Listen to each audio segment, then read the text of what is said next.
Bienvenidos y bienvenidas nuevamente, queridos y queridas participantes. Procedemos a continuar con nuestra formación sobre los planes de gestión del riesgo de desastres y en este caso vamos a estar atendiendo los procedimientos operativos estándar.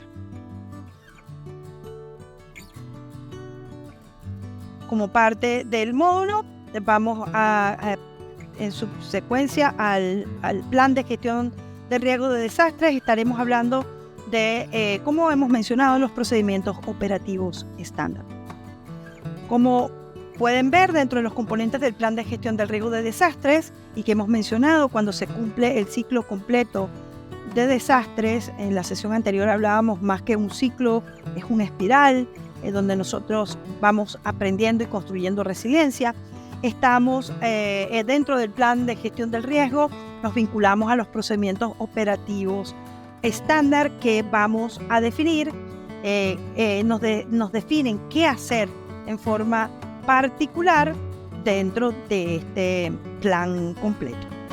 Propósito, objetivos y consideraciones iniciales sobre los procedimientos operativos estándar.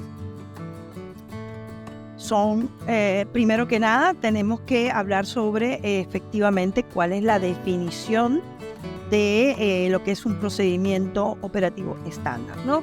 Y es indicarles que se trata de un grupo de procedimientos específicos de seguridad que deben ser, divulgados, escritos, conocidos y obligatorios, ¿sí? Para que todos los trabajadores dentro del centro educativo y sus estudiantes, en términos generales, hablemos de la comunidad educativa, que se deben seguir en caso de presentarse un evento generador de daños, sea un desastre o emergencia.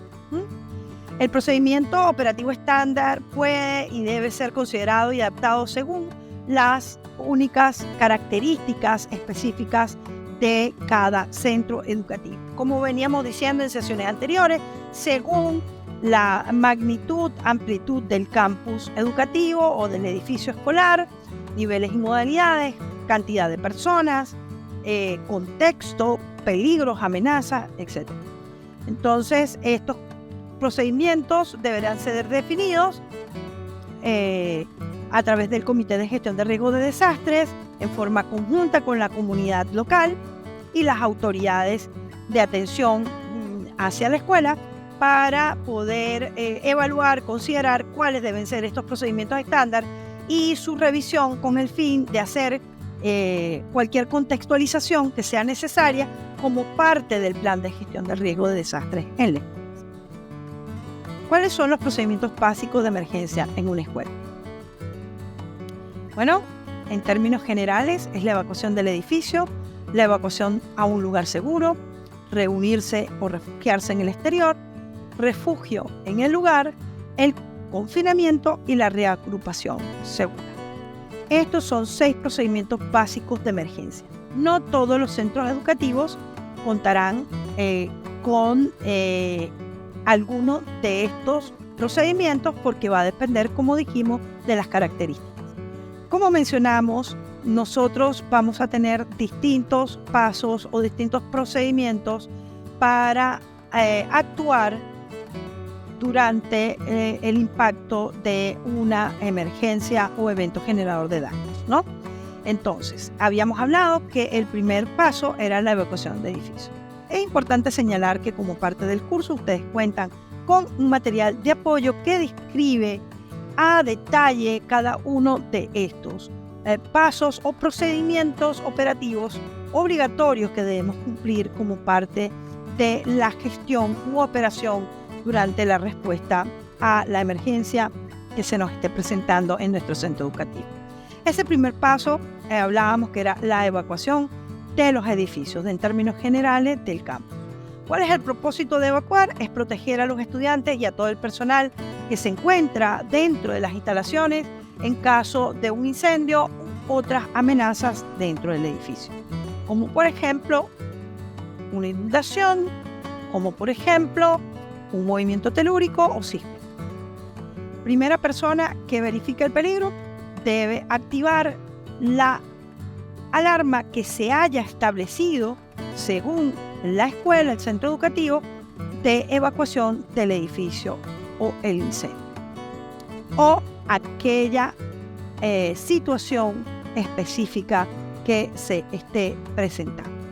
En algunas escuelas, esta alarma puede ser diferenciada por tipo de evento, es decir, que hay un sonido para incendio, hay un sonido para sismo, hay un sonido para inundaciones, por decir algunos ejemplos.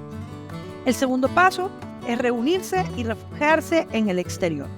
El propósito de esta acción es proteger a los estudiantes y al personal y proporcionarles un espacio seguro, cómodo, hasta que se defina hacia dónde debemos seguir, el paso siguiente seguir, si es volver a la clase porque no ha sucedido mayor contratiempo, o hasta que debamos o evacuar hacia el exterior de la escuela o que debamos hacer la reunificación familiar en términos generales. En caso de que la instancia o la integridad del centro educativo, de la escuela, esté en peligro, en el lugar seguro previo a donde nos hemos reunido, nosotros debemos evacuar hacia un refugio, hacia el exterior del centro educativo. En este sentido, sigue siendo proteger a los alumnos y al personal en torno a que se presente un peligro que ponga en tela de juicio la posibilidad de estar seguros dentro del propio entorno de la escuela. Y también puede hacerse la acción de refugio en el interior de la escuela, ¿no? Esto cuando la amenaza puede producirse en el exterior y no necesariamente afecta la integridad. Esto puede ser producto, ¿sí?, de una amenaza externa, ¿sí?, como una liberación de sustancias tóxicas o un enfrentamiento violento entre algunos grupos delincuenciales, etc. En todo caso, siempre el refugio también en el interior tendrá como propósito proteger la integridad de los alumnos y el personal. El refugio interno aplica solo cuando es apropiado que la evacuación hacia el exterior no proceda y cuando efectivamente no exista tiempo de evacuar. El cierre. Eso también ocurre. Siempre todos estos pasos, el propósito va a ser, por supuesto, hacer y asegurar y garantizar la protección de los alumnos y del personal ante cualquier amenaza que pueda surgir del exterior. Esto puede incluir, por ejemplo, cerrar el recinto escolar de manera definitiva ante el ingreso de animales salvajes o el intento de ingreso de un grupo armado o un grupo delincuencial o un intruso, por ejemplo, con problemas mentales que quiera ingresar al colegio, que esté presentando síntomas de violencia, etcétera, etcétera. Y, por supuesto, está el procedimiento que tiene que ver de cómo nosotros vamos a garantizar la reunificación de los estudiantes con sus familias una vez que ha terminado o se ha declarado, digamos, la presentación de la emergencia, ¿sí?, para que lo podamos hacer de manera segura y hacer llegar a los niños que son menores de edad o menores a 18 años, solo que no puedan salir efectivamente solos de la escuela. Hay recomendaciones también de acuerdo al cual sea el contexto de seguridad, que podría incluir inclusive a los jóvenes mayores de 18 años. Sin embargo, el deber ser es que nosotros podamos establecer el procedimiento de cómo será esa reunificación, cómo será la entrega, qué procedimiento seguir, qué formatos debemos utilizar, quiénes son los responsables de hacer esa entrega de manera efectiva, etcétera, etcétera.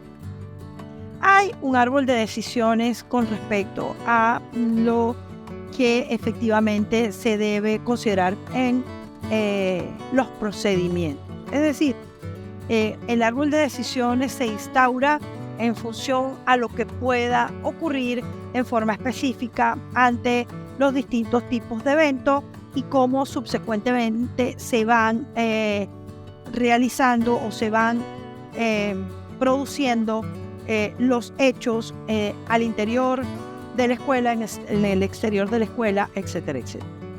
Entonces, en principio, y como pueden ustedes observar en este diagrama, este flujograma que tienen acá, lo que habla es cuál es el tipo de peligro que se nos está presentando en la escuela. Si es un evento de inicio rápido que no tiene alerta, o es un evento de inicio medio que tiene una alerta temprana.